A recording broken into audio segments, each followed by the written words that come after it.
Hello friends, welcome back to my channel. ఈరోజైతే మేము మోపిదేవికి వెళ్ళి అక్కడి నుంచి హంసలదేవికి అయితే వెళ్ళామండి. ఎలా వెళ్ళామో అక్కడ చూడాల్సిన ప్రదేశాలు ఏంటో నేనైతే ఈ వీడియోలో షేర్ చేసుకుంటాను. ఈ వీడియోకి లైక్ చేయండి, షేర్ చేయండి, సబ్స్క్రైబ్ చేసి సపోర్ట్ చేయండి. ముందుగా మేమైతే కార్లో మోపిదేవి దేవాలయంకి అయితే చేరుకున్నామండి. అరౌండ్ 12:30, 1 o'clockకి 1 కల్లా గుడిని అయితే మూసేస్తారు. అందుకని మనం 12:30 అలా వెళ్తే ఫాస్ట్గా దర్శనం అయితే అయిపోతుంది. పుట్లో కూడా పాలు పోసేసి మేము ఇంకా అన్నప్రసాదానికి అయితే వచ్చామండి. ఇదే అన్నప్రసాదం దగ్గర పెరుగన్నం. నువ్వేం తింటున్నావు? బాగుందా? నిజంగా అన్నప్రసాదం అయితే చాలా క్వాలిటీగా చాలా అయితే బాగుందండి. దానిలోకి రైసు, పప్పు, ఒక పచ్చడి, ఒక కూర, సాంబారు, పెరుగు ఇలా అయితే వడ్డిస్తున్నారండి. చాలా బాగా అయితే పెడుతున్నారు. అక్కడి నుంచి హంసలదేవికి అయితే బయలుదేరాము. హంసలదేవికి బస్ ద్వారా అయితే ఎలా వెళ్ళాలో చెప్తానండి. ముందుగా మనమైతే అమీర్గడ్డ చేరుకొని అక్కడి నుంచి అయితే ఏదైనా ఆటో అయితే మనం మాట్లాడుకొని రానుబోని అయితే మాట్లాడుకుంటే బెటర్ అండి. ఎందుకంటే మనకి ఆప్షన్స్ అనేవి ఎక్కువ ఉండవు. బస్ అయితే మనకి మ్యాక్సిమం కోడూరు వరకు అయితే బస్సెస్ ఉంటాయి. అవి కూడా టైం ప్రకారం ఉంటాయండి. అమీర్గడ్డ వరకు అయితే కనుక ఫ్రీక్వెంట్గా ఉంటాయి. మన గుడి ముందే మనం ఎక్కొచ్చు. అక్కడి నుంచి మనం ఏదైనా ఆటో మాట్లాడుకుంటే ఆటో తీసుకెళ్ళి చూపించి మళ్ళీ మిమ్మల్ని అవనిగడ్డలో దింపేసి లెక్క మాట్లాడుకుంటే కనుక చాలా హ్యాపీగా అయితే వెళ్ళి రావచ్చు. వెళ్ళే మార్గంలో మనకి తెలుగు తల్లి విగ్రహం అయితే కనిపిస్తుంది. ఇది సుమారుగా 27 అడుగుల ఎత్తులో అయితే ఉంటుందండి. మన తెలుగు భాషకి ప్రతీకగా ఇక్కడ నిర్మించడం అయితే జరిగింది. మనం ఇంకా బీచ్కి దగ్గర అవుతున్నాం అనగా మనకి మడడలు అయితే స్టార్ట్ అవుతాయండి. ఇది వచ్చేసి కృష్ణా రివరు. అలాగే మన ఊర్లోకి రాగానే ఎదురుగా మనకు కనిపిస్తుంది వేణుగోపాల స్వామి టెంపుల్ అండి.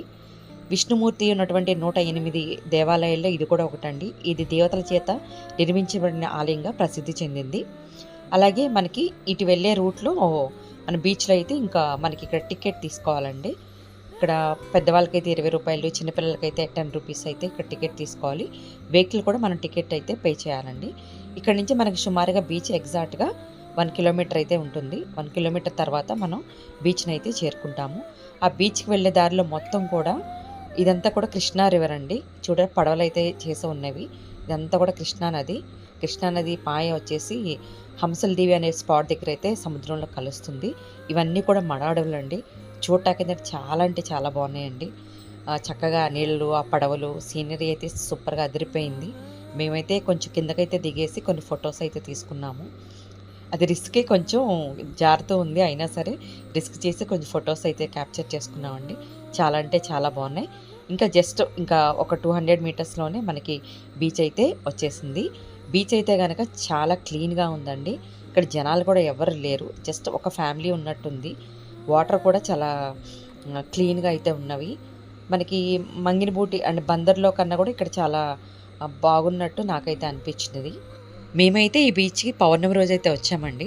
వచ్చిన రోజైతే తెలియదు, తర్వాత చూస్తే కనుక పౌర్ణమి ఆ రోజు అలలైతే కనుక చాలా ఎగిసిపడుతున్నాయండి. చాలా పెద్ద పెద్ద అలలైతే వస్తున్నాయి. పిల్లలైతే కనుక అక్కడ కాసేపు అయితే మేము ఆ వ్యూ అంతా ఎంజాయ్ చేసిన తర్వాత వాళ్ళు స్నానం చేస్తారని చెప్పేసి బట్టలు అయితే తెచ్చుకున్నారు. ఇక్కడ ఏంటంటే అక్కడ వరకు అయితే అలౌ చేయలేదండి. సంగమం దగ్గరికి అయితే అలౌ చేయట్లేదు ప్రజెంట్ అయితే. అక్కడ పోలీసుని కాపలా కూడా ఉంచారు. అక్కడికైతే ప్రమాదాలు జరుగుతున్నాయి అన్న ఉద్దేశంతో అయితే అక్కడికైతే అలౌ చేయట్లేదంట. యాక్చువల్గా ఇక్కడ కాకుండా కొంచెం ఇంకా మనం ఒక 2-3 కిలోమీటర్ల లోపలికి వెళ్తే కనుక మనకి అక్కడ సంగమం ప్లేస్ అయితే కనిపిస్తుంది. ఇక్కడ కృష్ణానది సాగరంలో కలిసే అరుదైన దృశ్యాన్ని అయితే మనం చూడొచ్చు. కానీ బ్యాడ్ లక్ మనల్ని అయితే అలౌ చేయలేదండి. కృష్ణానది మహారాష్ట్రలోని మహాబలేశ్వరం నుండి కర్ణాటక, తెలంగాణ, ఆంధ్రప్రదేశ్ మీదుగా ప్రవహించి ఉన్నటువంటి అన్నిటిని కూడా సస్యశ్యామలం చేస్తూ చివరికి ఈ హంసలదేవి దగ్గరే సాగరంలో అయితే కలవటం జరుగుతుందండి. ఇక్కడ లోక్షిని అయితే వాళ్ళందరూ తీసుకెళ్తున్నారు. లోక్షికి వాటర్ అంటే చాలా భయం. తన్ని తీసుకెళ్తాంటే రాను రాను ఏడుస్తుంది. ఇక వాళ్ళ బాబాయ్ కూడా వచ్చి తన్నైతే లోపలికైతే తీసుకెళ్తున్నారండి. వీళ్ళ పిల్లలందరూ కూడా స్నానం చేశారు. నేనైతే జస్ట్ వాక్ చేస్తూ వీడియో తీస్తూ అయితే ఉన్నాను. అలాగే ఈ హంసలదేవి గురించి ఇంకొక చరిత్ర అయితే మనకి ఉందండి. అది ఏంటంటే పూర్వం గంగాదేవి మనుషుల యొక్క పాపాలతో మలినమైపోయి నల్లగా అయిపోయినప్పుడు అప్పుడు విష్ణుమూర్తికి ప్రార్థించిందంటండి. అప్పుడు విష్ణుమూర్తి గంగాదేవితో, నీవు కాకి రూపాన్ని ధరించి సకల పుణ్యక్షేత్రాల్లో స్నానమాచరించు. ఏ క్షేత్రంలో అయితే నీవు కాకి నుండి హంసగా మారతావో ఆ ప్రదేశం పుణ్యక్షేత్రంగా భాసిల్లుతుంది. అలాగే నువ్వు పవిత్రత సంతరించుకుంటావు అని చెప్పి అంటాడు. అప్పుడు కాకి రూపంలో ఉన్నటువంటి గంగాదేవి సకల పుణ్యతీర్థాలలో స్నానమాచరించగా చివరికి కృష్ణవేణి సాగర సంగమం ఉన్న ప్రదేశంలో మునిగి తేలినప్పుడు తను కాకి రూపంలో ఉన్నటువంటి ఆ గంగాదేవి హంసగా మారడం అయితే జరిగింది. అప్పుడు మరలా తన పవిత్రతను సంతరించుకొని గంగాదేవి అయితే వెళ్ళిపోయిందండి. అప్పటి నుంచి ఈ ప్లేస్కి హంసలదేవి అనే పేరు కూడా వచ్చిందనే నానుడి కూడా ఉంది. కనుక ఈ పరమ పవిత్రమైన క్షేత్రాన్ని జీవితంలో ఒక్కసారైనా మనం దర్శించాలి. ఇక్కడ వాటర్ ఫుడ్ ఫెసిలిటీస్ అయితే లేవండి. మనం వచ్చినప్పుడే వాటర్ ఏదైతే తెచ్చుకోవాలి. పిల్లలు ఉన్నప్పుడు కంపల్సరీగా వాటర్ బాటిల్ అయితే క్యారీ చేయండి. దీని తర్వాత పిల్లలైతే కొన్ని రీల్స్ అయితే తీసుకున్నారు.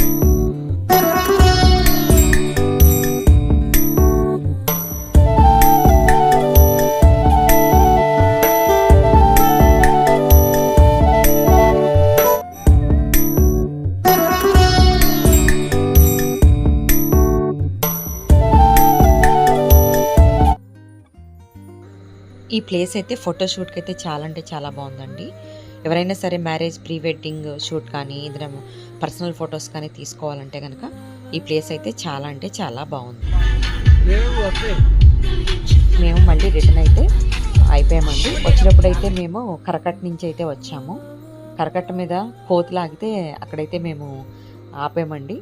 ఇంకా అవి పాపం ఫుడ్ కోసం అయితే చూస్తున్నవి. మా దగ్గర అయితే ఏమీ లేవు. ఇంకా గుళ్ళో తీసుకున్న ప్రసాదం ఉంటే వాటికైతే ఇచ్చాము. లడ్డు ఇచ్చాము దీనికి. ఇదేమో లడ్డు తింది. ఇటు సైడ్ ఏమో ఇంకేమీ లేక పులిహోర అయితే ఇచ్చాము.